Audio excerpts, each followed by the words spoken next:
Why Pernell Roberts skipped Dan Blocker's funeral. Dan Blocker is remembered above all for one role, Hoss Cartwright, the big-hearted middle son, on the long-running Western series Bonanza. Born Bobby Dan Davis Blocker on December 10, 1928, in DeKalb, Texas, he grew up in the small town of O'Donnell, developing an early appreciation for simple, rural living. Standing 6 feet 4 inches and weighing around 300 pounds, Blocker had an imposing frame, but he was widely known for being gentle, warm, and easy to get along with, traits that made him a natural fit for the character audiences would come to love. Raised during the Great Depression on a farm, Blocker absorbed the values of hard work and resilience early on, qualities that would later shape the steady, dependable characters he played. He attended Texas Military Institute, which reinforced his sense of discipline, then went on to Sul Ross State University, where he studied speech and drama and eventually earned a master's degree with the intention of becoming a teacher. Before acting took over his life, Blocker worked as a high school teacher and a rodeo performer. His size made him a natural for tough guy roles once he pivoted to acting, and he broke into television in the 1950s with small parts on shows like Gunsmoke, The Rifleman, and Have Gun Will Travel. These roles weren't flashy, but they gave him the experience he needed. Everything changed in 1959 when he was cast as Hoss Cartwright on Bonanza, one of the first television dramas filmed in color and one of the longest-running primetime series in TV history, running from 1959 to 1973. Blocker as Hoss was a gentle giant. Loyal, warm, funny, and disarmingly innocent. Audiences adored him, and critics praised Blocker's ability to blend comedy with genuine emotional depth. Off-screen, Blocker mirrored much of what made Hoss so likable. He married his college sweetheart, Dolphia Parker, in 1952, and the couple raised 4 children together. Despite his fame, Blocker stayed grounded, prioritized his family, and quietly supported causes related to education and underprivileged children. Blocker died unexpectedly on May 13, 1972, following complications from gallbladder surgery. The loss hit the Bonanza cast and crew hard. After years of working closely together, they had become like family. But one person notably didn't show up to say goodbye. Pernell Roberts, who had played Blocker's older on-screen brother, Adam Cartwright. Roberts' absence sparked plenty of speculation at the time, but the real explanation is layered and says as much about Roberts' relationship with the show itself as it does about his relationship with Blocker. To understand his absence, it helps to look back at why Roberts left Bonanza in the first place.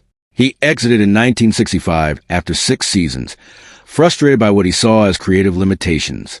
Even though the show was a massive hit, Roberts felt boxed in by Adam Cartwright's role within the family dynamic, and he wanted scripts that engaged more seriously with the social issues of the era, civil rights, Vietnam, and beyond.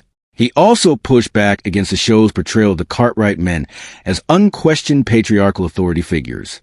These creative frustrations eventually drove him to leave the series for other projects. His departure was civil, but also created some distance between him and his former castmates, especially Blocker, Michael Landon, and Lauren Green, who stayed close as they continued filming together for years afterward. Roberts, by contrast, kept his distance from the show and rarely expressed nostalgia for his time on it.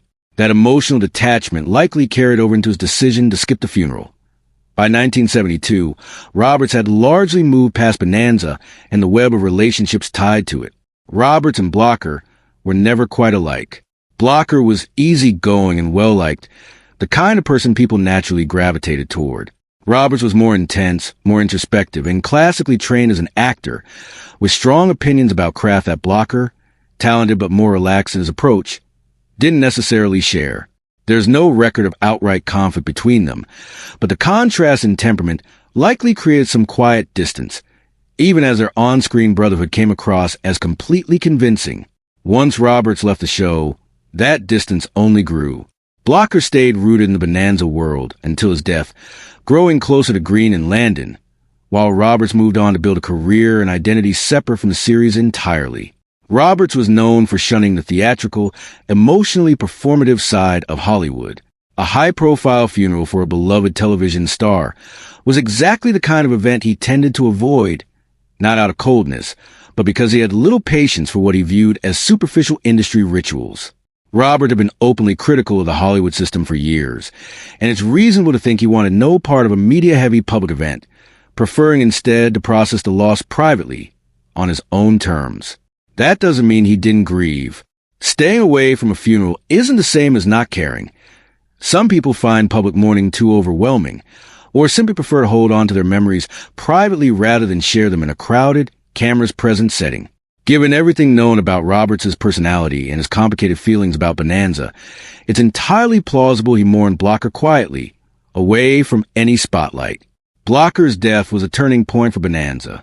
The show struggled to replace the warm Haas had brought to it, and it wrapped up for good in 1973, one season later.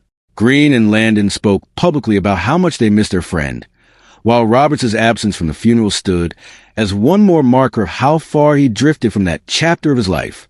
Roberts went on to work steadily in television and theater, but he never embraced the Bonanza legacy the way his former castmates did.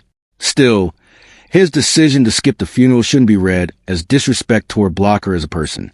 It says more about Roberts' discomfort with Hollywood spectacle and his own complicated history with the show than about how he actually felt toward his old co-star. In the end, it's a reminder that grief doesn't look the same for everyone.